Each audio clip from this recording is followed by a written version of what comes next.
Non, c'est quoi cette écriture? C'est quoi cette écriture, hein? Nous allons prendre cette écriture. L'écriture nous dit, c'est Luc combien? C'est Luc chapitre 1er, à partir du verset 60, à partir du verset 76. Et toi, petit enfant, tu seras appelé prophète du Très-Haut, car tu marcheras devant la face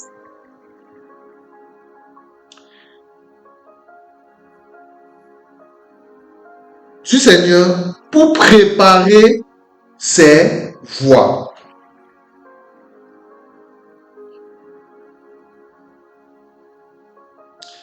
Afin de donner à son peuple la connaissance du salut par le pardon de ses péchés.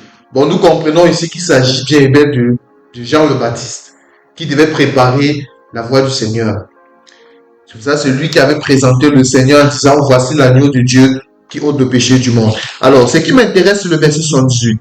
Grâce aux entrailles de la miséricorde de notre Dieu, en vertu de laquelle le soleil levant nous a visités d'en haut. Très bien.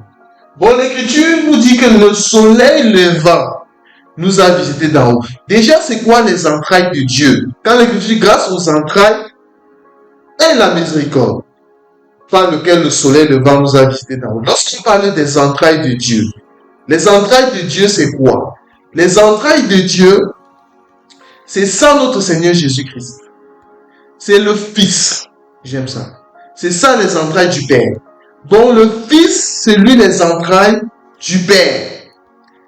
C'est pour ça, si vous lisez Hébreux chapitre 1er, à partir du verset 2, l'Écriture nous dit que le Fils, à partir du verset 1er, autrefois Dieu nous parlait par les prophètes, mais dans les derniers jours, Dieu nous parle par le Fils. Et le Fils, c'est lui qui est le reflet de la personne de Dieu, qui est l'empreinte de Dieu.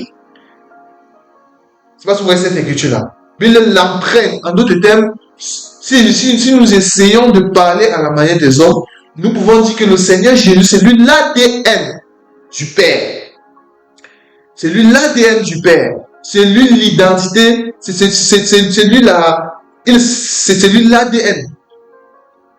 L'empreinte génétique, s'il veut parler à la façon des hommes. C'est du Père, bien aimé dans le Seigneur. Bon, c'était pour expliquer c'est quoi les entrailles du Père. Alors, en vertu de laquelle le soleil levant nous a visités d'en haut. Je vais expliquer c'est quoi le soleil levant. Remarquez une chose très importante. Ici, nous voyons que le soleil levant nous a visités d'en haut. Ça veut dire qu'il a quitté un endroit précis. Il a commencé une marche pour venir quelque part. C'est ça le soleil levant. Bon, je vais expliquer déjà c'est quoi le soleil. C'est quoi le soleil déjà?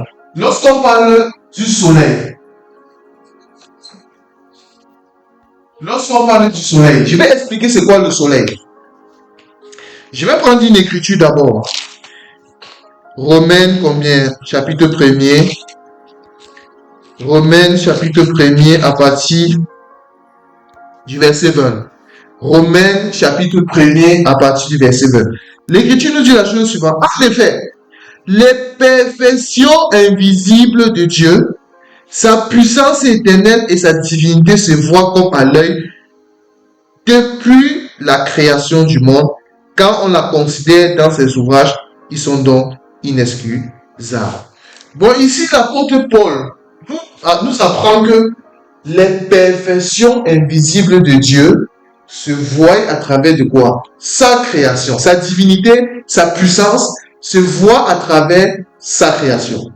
Bon, lorsqu'on parle du soleil, le soleil qui a été créé le 4e jour, bien aimé dans le Seigneur. Mais le soleil doit nous renseigner, qui est la créature de Dieu, doit nous renseigner de qui est Dieu. Parce que le soleil peut avoir deux façons. Dieu a créé, c'est quoi la définition du soleil dans l'éternité? Nous avons ici là dans l'éternité et dans le temps. Les perfections invisibles de Dieu se voient à travers sa création. Sa puissance, sa divinité se voit par sa création. Bon, nous comprenons que sans voir que le soleil a une signification dans l'éternité. C'est ce soleil-là maintenant que Dieu vient maintenant dans le temps. Il représente sa forme d'un astre.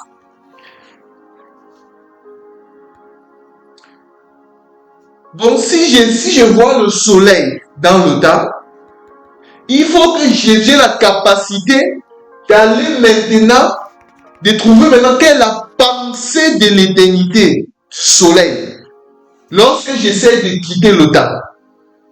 Maintenant, ce que je vais faire ici, je vais maintenant trouver c'est quoi la définition du soleil. Parce qu'on sait que naturellement, le soleil, c'est un astre qui brille. Amen. Mais je vais maintenant trouver maintenant c'est quoi le soleil. Si je prends par exemple Somme combien? 84, 12. Somme 84. Somme 84 combien? Alors, Somme 84, verset 12. Car l'Éternel Dieu est le soleil et le bouclier, et un bouclier. L'Éternel dont la grâce et la gloire, il ne refuse aucun bien à ceux qui marchent dans l'intégrité.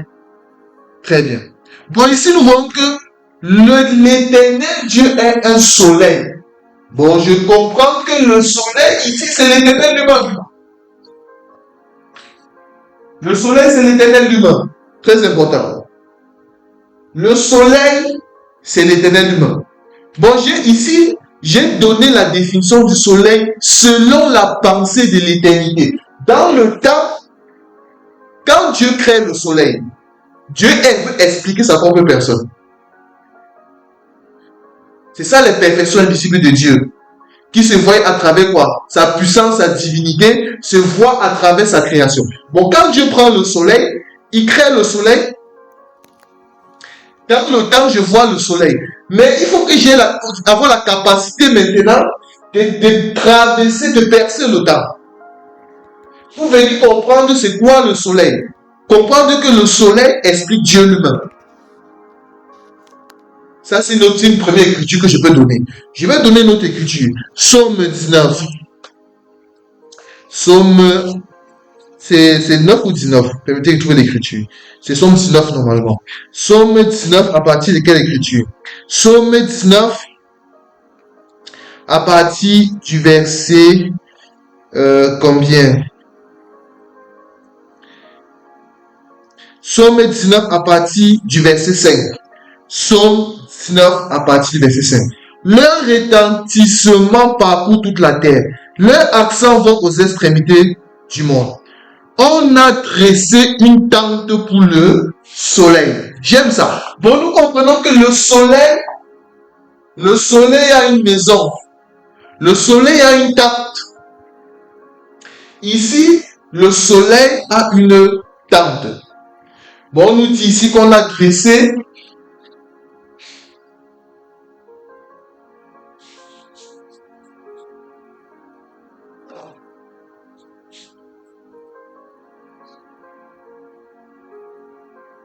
la tente du soleil.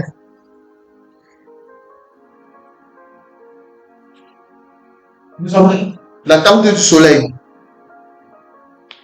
Le soleil semblable, le verset 6. Le soleil semblable à un époux qui sort de sa chambre. Bon, nous comprenons que le soleil a une tente. Le soleil a une chambre. Et le soleil semblable à quoi? Le soleil semblable à un époux. L'époux. Bon, le soleil c'est l'époux. Comme ça. Le soleil c'est l'époux. Bon, ici nous voyons que ce soleil a une tente. Ce soleil a une chambre. Ça a une tente, ça a une chambre. Le soleil c'est ça l'époux. C'est ça l'époux. C'est le soleil, l'époux. Remarquez la suite. S'élance dans une carrière avec joie d'un héros. Il s'élève d'une extrémité des cieux et achève sa course à une autre extrémité. J'aime ça. Bon, nous avons le soleil qui est quoi? Qui est l'éternel, qui est l'époux. Qui est l'éternel, qui est l'époux. Et ce soleil-là a une dame. Et ce soleil a une chambre. En d'autres termes, la demeure du soleil. Nous comprenons que la chambre ici, c'est quoi? La chambre ici, c'est ça l'éternité. La chambre ici, nous allons définir la chambre comme étant l'éternité. Comme étant l'éternité, c'est ça la demeure du soleil. Je pourrais définir encore comme étant l'Orient. Comme étant l'Orient. Comme étant l'Orient. Je vais expliquer pourquoi j'ai dit l'Orient. Bon, la chambre, c'est la tente du soleil. La chambre du soleil, c'est ça l'éternité. C'est ça l'Orient. C'est là où j'ai dit tout à l'heure que lorsqu'on parlait des perfections invisibles de Dieu qui se voient par sa création et sa divinité, et sa puissance, sa divinité se voit par la création. Bon, quand Dieu crée le soleil, Dieu veut expliquer sa propre personne. Il faut maintenant avoir la capacité maintenant d'aller maintenant d'expliquer le soleil avec la pensée de l'éternité pour comprendre que le véritable soleil, c'est d'abord Dieu lui-même. Très important. Bon, nous voyons que c'est l'époux. Ici, c'est l'époux, le soleil. C'est l'éternel, c'est l'époux. Il y a une écriture. Remarquez la suite. L'écriture nous dit que ce soleil, le soleil que j'explique ici, là, c'est un soleil qui marche.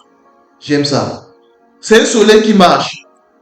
Regardez la façon que le soleil marche. Il s'élève à une extrémité des cieux et achève sa course à une autre extrémité. Bon, ici, j'ai l'extrémité. J'ai l'extrémité des cieux, premièrement. Et ce soleil-là. Et j'ai autre extrémité.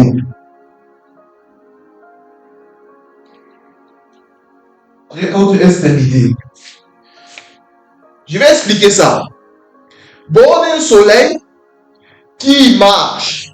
Il a commencé sa course à une extrémité des cieux et achève sa course à une autre extrémité. C'est quoi si je vous posais la question? Si je vous posais la question, c'est quoi l'extrémité des cieux ici? Et c'est quoi l'autre extrémité? Ici, je veux voir que l'extrémité des cieux ici, c'est ça l'éternité. C'est ça l'éternité. C'est ça la chambre. C'est ça la chambre du soleil. C'est ça la tente. C'est ça l'Orient. C'est ça l'Orient. Et l'autre extrémité des cieux, c'est quoi? L'autre extrémité des cieux, c'est ça l'Occident. C'est ça. Je vais l'expliquer comme étant le soleil qui entre dans le temps. C'est ça le temps. C'est ça le temps. C'est ça l'Occident.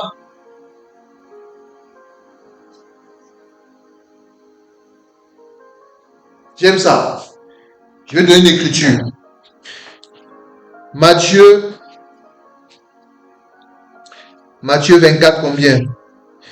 Permettez que je trouve cette écriture-là. Alors, Matthieu.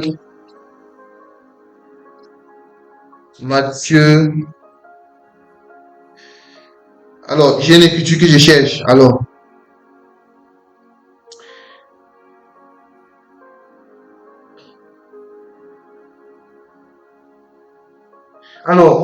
nous allons passer cette écriture. Matthieu 24, 27. Matthieu 24, 27. Matthieu 24, 27. Alors, l'Écriture me dit la chose suivante. Car comme l'éclair, j'aime ça, comme l'éclair part de l'Orient et se montre jusqu'en Occident, ainsi sera l'avènement du Fils de l'homme. En quelque lieu que soit le cadavre, là ça semble les airs. J'aime ça. Comme l'éclair part de l'Orient, c'est ça, l'extrémité des cieux, et se montre jusqu'en Occident, bien aimé dans le Seigneur. En d'autres termes, l'éclair a quitté le temps, l'éclair a quitté sa chambre, l'éclair a quitté sa tente, l'éclair a quitté la tente. L'Orient, c'est-à-dire le ciel, c'est ça le ciel, c'est ça le ciel. Alors, nous avons notre façon de définir l'Orient, hein? Notre Orient à nous, attention, c'est ça le ciel. Ça a mené une marche pour venir où? À l'Occident, c'est-à-dire la terre. C'est-à-dire la terre. Très important. Bon, là, j'ai défini c'est quoi l'Orient et l'Occident. Très important. Quand l'éclair part de l'Orient, et se montre jusqu'à l'Occident. C'est ça la course du soleil. Bon, le soleil marche. Bon, nous comprenons que le véritable soleil, c'est l'Éternel Dieu qui a commencé, qui dans le temps, étant dans le temps, il a quitté sa chambre, il a quitté la tente, il a quitté l'éternité, en d'autres termes. Il a quitté l'éternité, il a mené une course pour venir entrer dans le temps.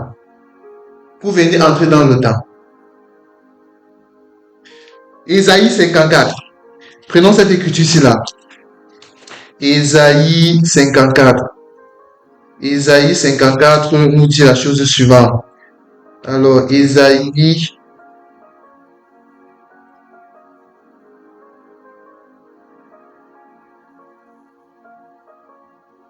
54. Ésaïe 54, à partir du verset 5. Car ton créateur est ton époux. Tout à l'heure, nous avons vu que le soleil, c'était lui l'époux. Bon, nous comprenons ici là que l'époux ici, c'est aussi le créateur.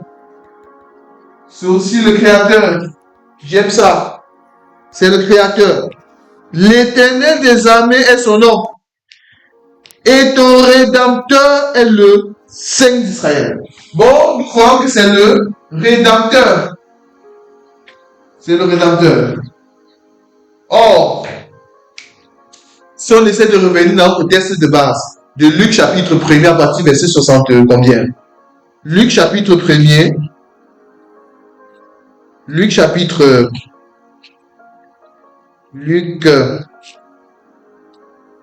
1er, à partir du verset 78. Grâce aux entrailles et la miséricorde de notre Dieu, en vertu de laquelle le soleil levant nous a visités d'en haut. Or, nous comprenons que le soleil levant qui nous a visités d'en haut, ce soleil levant là porte un nom, Christ. C'est Christ Jésus. C'est le Christ, bien-aimé dans le Seigneur.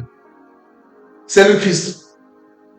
Dans Matthieu 24, on a lu tout à l'heure que comme l'éclair part de l'Occident, la véritable éclair qui est parti de l'Occident, quand l'éclair part de l'Orient, en d'autres termes, parce que l'Orient, c'est ça la chambre. C'est ça le type de Christ qui a quitté quoi? L'éternité pour venir entrer dans le temps. Il quitte l'éternité, il vient entrer dans le temps. Bien-aimé dans le Seigneur. C'est ça le Seigneur. Ok. Nous allons expliquer c'est quoi le soleil levant. Je vais prendre une autre écriture. Je vais continuer l'écriture. L'écriture nous dit la chose suivante. C'est Luc chapitre 1er à partir du verset 69. Pour éclairer ceux qui sont assis dans les ténèbres et dans l'ombre de la mort. J'aime ça. Bon, pour éclairer ceux qui sont assis dans les ténèbres et dans l'ombre de la mort. Bon, nous comprenons ici que si le Seigneur, si le soleil quittait l'éternité, c'est pour venir éclairer un peuple qui était dans l'ombre de la mort. Maintenant, je vais maintenant chercher maintenant qui était ce peuple qui était assis dans l'ombre de la mort. C'est ça le travail maintenant qu'il faut que je cherche. Bon, il faut que je réussisse maintenant à trouver le peuple qui était assis dans l'ombre de la mort, bien aimé dans le Seigneur. Je vais prendre une écriture. Je vais aller dans l'ombre. Ésaïe combien? Ésaïe chapitre 9. Ésaïe 9 me dit la chose suivante. Alors, je vais prendre une écriture. Non, Ésaïe 9, j'étais dans Ecclésiaste là-bas. Ésaïe 9. Alors, Ésaïe 9 à partir du verset 1er. Mais les ténèbres ne régneront pas toujours sur la terre où il y a maintenant de l'angoisse. C'est d'ailleurs pour ça que le soleil est venu à quitter sa chambre pour venir éclairer un peuple qui va se trouver ici. Remarquons, si les temps passés ont couvert d'opprobre, le pays de Zabulon et le pays de Nephtali, les temps à venir couvriront la gloire. Je vais relire. Mais les ténèbres ne régneront pas toujours sur la terre où il y a maintenant de l'angoisse. Si les temps passés ont couvert d'opprobre, j'aime ça. Bon, nous avons les temps passés. Les temps passés ont couvert d'opprobre le pays de Zabulon et le pays de Nephtali. J'aime ça. On précise bien les temps comment? Les temps passés. Les temps passés. Bon, les temps passés qui ont couvert d'opprobre le pays de Zabulon et de Nephtali. Je continue l'écriture. Maintenant, les temps à venir couvriront quoi? De gloire. J'ai deux dispensations ici. J'ai une première dispensation où le pays, les temps anciens, les temps passés, les temps passés ont couvert d'opprobre le pays de Zabulon et Nephtali. Et j'ai une deuxième dispensation maintenant qui nous dit que les temps à venir couvriront quoi? De gloire. J'ai deux dispensations. Bon, nous comprenons que la première dispensation, qui sont les temps passés, où le pays de Zabulon et de Nephtali ont été couverts d'opprobre, tout ce temps-là, c'est ça le temps de la loi. C'est ça le temps de la loi. C'était le temps du peuple du matin. C'était l'alliance du matin. C'était l'alliance du matin. Mais remarquez, l'Écriture nous dit la chose suivante. Les temps à venir couvriront de gloire. Mais quels sont les temps à venir qui vont couvrir de gloire? C'est ça l'alliance du soir. Bon, c'est l'alliance du soir. Les temps à venir qui sont couverts de gloire, c'est l'alliance du soir. Bien aimé dans le Seigneur. Bon, là, j'ai deux alliances ici. Remarquez la suite. La contrée voisine de la mer au-delà du Jourdain. Les temps à venir couvriront de gloire la contrée voisine de la mer au-delà du Jourdain. Bon, premièrement, que ce soit Zabulon, Nephtali, c'était les temps passés qui étaient couverts d'opprobre. Mais les temps à venir, les contrées de la mer et les territoires du gentil seront couverts de gloire. Bon, nous comprenons que c'est le temps de la grâce. Je peux encore balancer la nuit. Je peux encore balancer la nuit. Bon, tout à l'heure, nous avons expliqué que le peuple, que l'Orient, c'est le ciel. L'Occident, c'est la terre. Je peux encore balancer la nuit. Je peux encore balancer la nuit. Attention, je balance la nuit ici. En disant que quand le Seigneur, le soleil qui est Christ, qui est Dieu le Père, quand Dieu a quitté l'éternité, sa chambre, Dieu est venu. Dieu a commencé à marcher avec un premier peuple. C'est ça le peuple de Zabulon et de Nephtali, les temps à passer qui était couvert de quoi? De pauvres, de probes. En d'autres termes quoi? C'était le temps de la loi. C'était le temps de la loi. C'était le temps de la loi où le peuple était dans les ténèbres. Où le peuple était dans les ténèbres. En d'autres termes, le peuple était dans l'opprobre. C'est ça l'alliance du matin. Quand il a quitté sa maison, il est entré dans le temps, il a commencé à marcher avec un premier peuple, qui est le peuple du matin, qui est Israël. C'est ça Nephtali et Zabulon, bien aimés dans le Seigneur. Mais remarquez, à un moment, il faut que le soleil continue sa course. Le soleil, à un moment, est allé maintenant se coucher où? À l'Occident. C'est ça le peuple du soir. Le peuple du soir ici, quoi. Le peuple qui à venir sera recouvert de gloire. L'Écriture nous dit,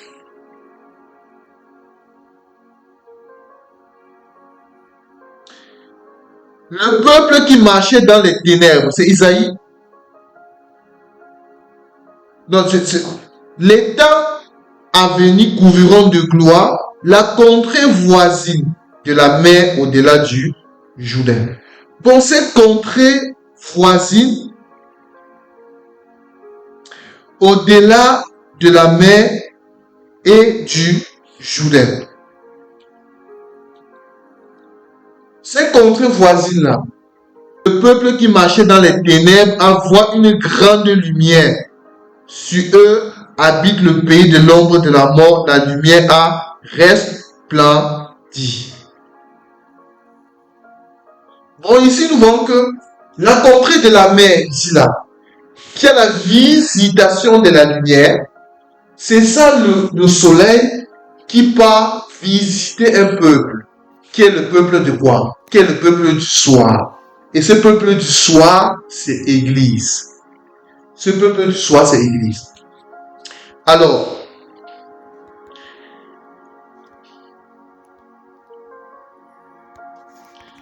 la contrée voisine de la mer au-delà du Jourdain, le territoire des gentils. Territoire des gentils. Le territoire des gentils, c'est ça le peuple, c'est ça l'Occident. Bien aimé dans le Seigneur. C'est ça le territoire des gentils. Alors,